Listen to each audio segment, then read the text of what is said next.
Hi everyone. Tomorrow is the full moon, and the energy of this full moon is very powerful for me, and it's very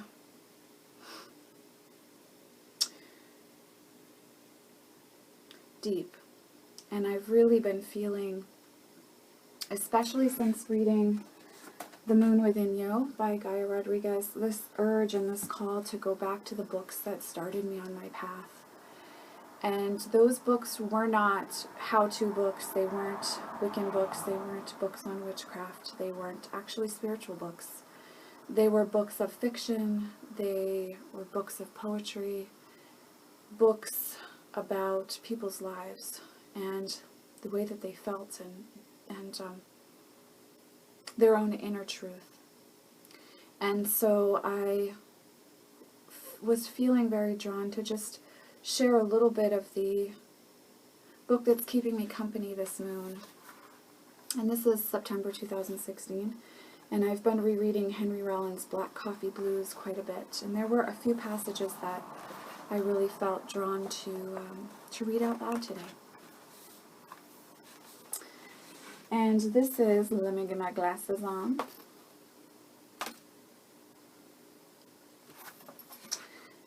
This is from the 124 Worlds section, number 41.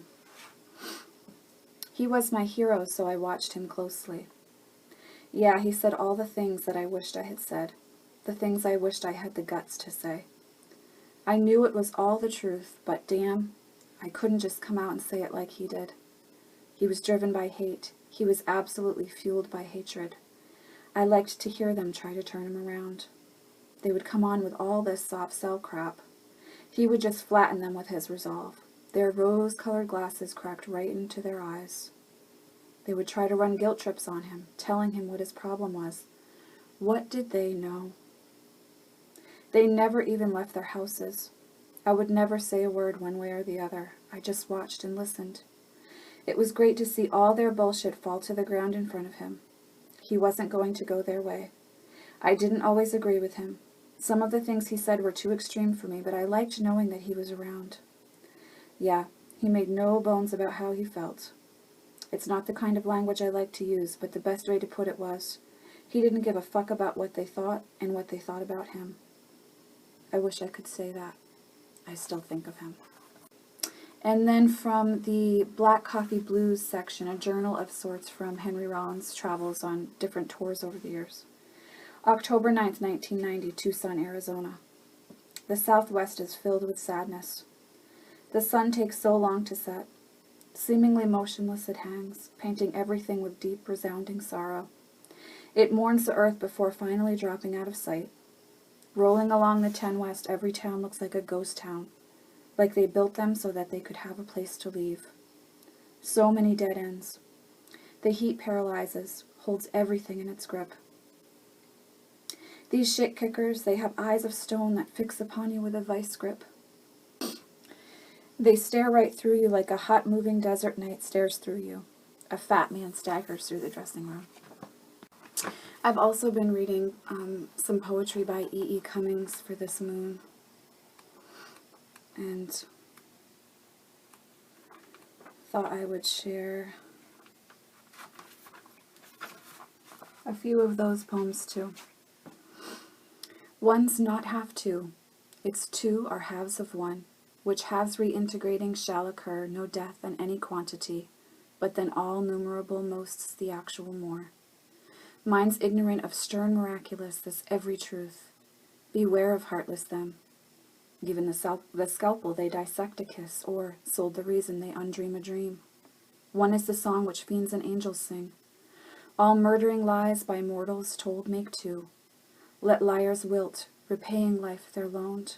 We, by a gift called dying born, must grow. Deep in dark least ourselves remembering love only rides his year. All lose, whole find.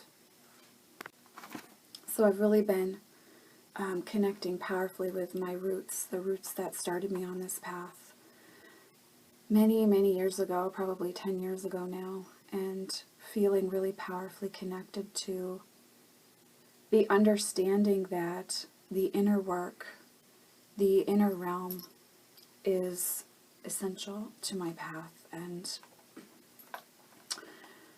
living that authenticity that we all talk about so much, really living that is being truthful to yourself and honoring when you are walking through dark times and light times and beautiful times, understanding the elements deeply personally. And this time of year is such a magical time for me and for so many others. And I find that really going back down into the roots, sinking deep into the earth, feeling the nourishment of the words and the experiences and understandings that started this path for me in a way that allowed me to live it to its fullest. It's such a blessing to be able to do that this time of year. And I've been really, really feeling connected to these original works that, again, are not spiritual in their nature. They're not self-help books or witchcraft how-to books or pagan books per se, but they are works of art, and they do encourage us to think and to shift ways of believing that are keeping us stuck and small. So thank you for joining me, and I will see you all in the next video. Much love, many blessings.